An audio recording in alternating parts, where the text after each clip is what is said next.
नमस्कार। क्या आपका भी म्यूचुअल फंड पोर्टफोलियो नेगेटिव दिख रहा है? तो क्या मुझे एसआईपी बंद कर देनी चाहिए? अगर आपके मन में भी यही सवाल है तो इस वीडियो को पूरा जरूर देखें, क्योंकि मैं आपको बताने वाला हूं कि क्या आपको एसआईपी रोकनी चाहिए या नहीं। जवाब शायद आपको चौंका सकता है। देखिए, जब हम एसआईपी यानी सिस्टमैटिक इन्वेस्टमेंट प्लान में निवेश करते हैं तो हम मार्केट टाइमिंग से बचने के लिए ऐसा करते हैं। इसका मतलब यह है कि जब बाजार ऊपर होता है तो हम महंगे में खरीदते हैं और जब बाजार नीचे होता है तो सस्ते में। इस रणनीति को रुपी कॉस्ट एवरेजिंग कहते हैं, जो हमें बाजार की अस्थिरता से बचाती है। अगर आप म्यूचुअल फंड में निवेश करते हो तो आपको हमेशा लॉन्ग टर्म का नजरिया रखना चाहिए। एटलीस्ट 7 से 10 साल के लिए सोचना चाहिए। शॉर्ट टर्म के लिए म्यूचुअल फंड में निवेश मत कीजिए। जब बाजार गिरता है तो लगभग हर निवेशक का पोर्टफोलियो नेगेटिव में चला जाता है। लेकिन क्या आपने गौर किया कि लॉन्ग टर्म में मार्केट हमेशा बढ़ता ही है? उदाहरण के लिए 2008 के मार्केट क्रैश में निवेशकों का पोर्टफोलियो 50% तक गिर गया था, लेकिन अगले सिर्फ 3 सालों में वो 2 गुना से भी ज्यादा हो गया। मार्च 2020 में निफ्टी 50 लगभग 33% गिर गए, लेकिन 2021 तक निफ्टी ने 80% से ज्यादा की रिकवरी की। तो अगर आपने गिरावट के दौरान सिप चालू रखी होती तो आज आपका रिटर्न बहुत अच्छा होता। मार्केट हमेशा ऊपर नीचे होता रहता है और ये पूरी तरह से नॉर्मल है। गिरावट के समय घबराना नहीं चाहिए, बल्कि मौका समझकर निवेश जारी रखना चाहिए। इसलिए पोर्टफोलियो का नेगेटिव होना चिंता की बात नहीं, बल्कि एक खरीदारी का मौका हो सकता है। मान लीजिए आपने हर महीने 10,000 रुपए की सिप शुरू की और आप एक इक्विटी म्यूचुअल फंड में निवेश कर रहे हैं।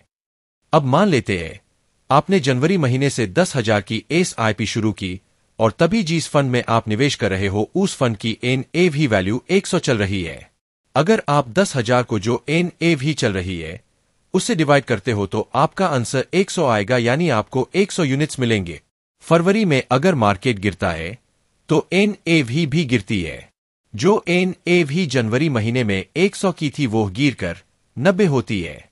आपकी एसआईपी अमाउंट तो 10,000 ही रहने वाली है। अगर आप 10,000 को जो एनएवी चल रही है यानी 90 से डिवाइड करेंगे तो आंसर 111.11 होगा, यानी इस महीने में आपको 111.11 यूनिट्स मिलेंगे। सो लास्ट महीने के 100 यूनिट्स और इस महीने के 111.11 यूनिट्स का एडिशन करें तो आपके टोटल यूनिट्स 211.11 हो जाएंगे। अगर आप अपना पोर्टफोलियो देखेंगे तो आपका पोर्टफोलियो नेगेटिव दिख सकता है। 2 महीनों में आपने 20,000 इन्वेस्ट किए हैं, लेकिन अभी आपका पोर्टफोलियो सिर्फ 18,999 दिख रहा है। यानी 211.11 यूनिट्स को 90 के एनएवी से मल्टीप्लाई करे तो आपका आंसर 18,999 आता है, जो आपका पोर्टफोलियो दर्शाता है। कोई बात नहीं, आपको अपनी एसआईपी जारी रखनी है। अब मार्च महीने में मार्केट और गिरता है। 90 की एनएवी 80 की होती है। इस महीने में आपको 125 यूनिट्स मिलते हैं।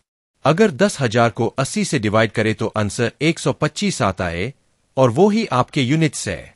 आपके टोटल यूनिट्स अब 336.11 हुए हैं, यानी पिछले महीने के 211.11 और इस महीने के 125 का एडिशन करें तो टोटल यूनिट्स 336.11 हो चुके हैं। लेकिन आपका पोर्टफोलियो अभी भी नेगेटिव दिख रहा है, जो कि 336.11 यूनिट्स को करंट एनएवी 80 से मल्टीप्लाई करे तो टोटल पोर्टफोलियो 26888 है। अब ये सिचुएशन हमेशा नहीं होगी। नेक्स्ट महीने से मार्केट ऊपर जाने लगा है। जब भी मार्केट ऊपर जाता है तो आपके फंड की एनएवी वैल्यू भी ऊपर जाने लगती है। यानी लास्ट महीने में जो एनएवी 80 की हुआ करती थी वो आज 85 की हो चुकी है।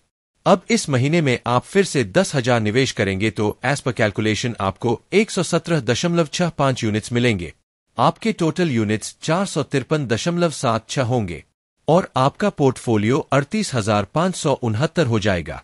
यानी अभी भी आपका पोर्टफोलियो नेगेटिव दिख रहा है। अब मई महीने में मार्केट और ऊपर जाता है। 85 की एनएवी 95 होती है। इस महीने में आपको 105.26 यूनिट्स मिलेंगे और आपके टोटल यूनिट्स एज पर कैलकुलेशन 559.02 होते हैं और आपका पोर्टफोलियो 53,106 दिख रहा है। यानी अब आपका पोर्टफोलियो पॉजिटिव दिख रहा है। आपका कुल निवेश 50,000 है और अब आपका पोर्टफोलियो 3106 से पॉजिटिव दिख रहा है। अब आगे सारे महीने में आप थोड़ा स्टडी करेंगे तो जैसे मार्केट ऊपर जाता है तो आपका पोर्टफोलियो भी तेजी से ग्रो करता है। अगर आपने भूतकाल में देखा होगा, मार्केट हमेशा पॉजिटिव ही होता है, यानी जब भी मार्केट गिरता है उसे रिकवर होने के लिए 2 या 3 साल जाते हैं और कभी कभी 6 से 1 साल के भीतर ही रिकवर होता है। इससे यह साबित होता है अगर आप SIP बंद कर देते तो कम NAV पर यूनिट्स खरीदने का मौका खो देते और आपका रिटर्न कम हो जाता। इसलिए गिरते बाजार में SIP जारी रखना फायदेमंद होता है। अगर आपका म्यूचुअल फंड अच्छे फंड्स में है और आपका लक्ष्य लॉन्ग टर्म का है तो SIP बंद करना एक गलती हो सकती है। अगर बाजार गिर रहा है और आपकी इनकम स्थिर है तो SIP बंद करने की बजाय इसे बढ़ाने पर विचार करें।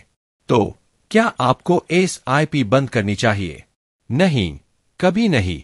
अगर आपका फंड अच्छा है और आपका लक्ष्य लंबी अवधि का है तो आपको SIP चालू रखनी चाहिए। इसे बंद करने का विचार न करें। अब आप बताइए, आपकी SIP चल रही है या आपने बंद कर दी? कमेंट में लिखकर जरूर बताएं।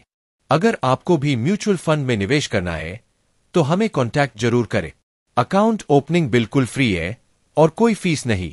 अगर ये वीडियो आपके लिए मददगार रहा हो तो इसे लाइक और शेयर करना न भूलें और चैनल को सब्सक्राइब करें ताकि आप भविष्य में भी ऐसी महत्वपूर्ण जानकारियां मिस न करें। मिलते हैं अगले वीडियो में।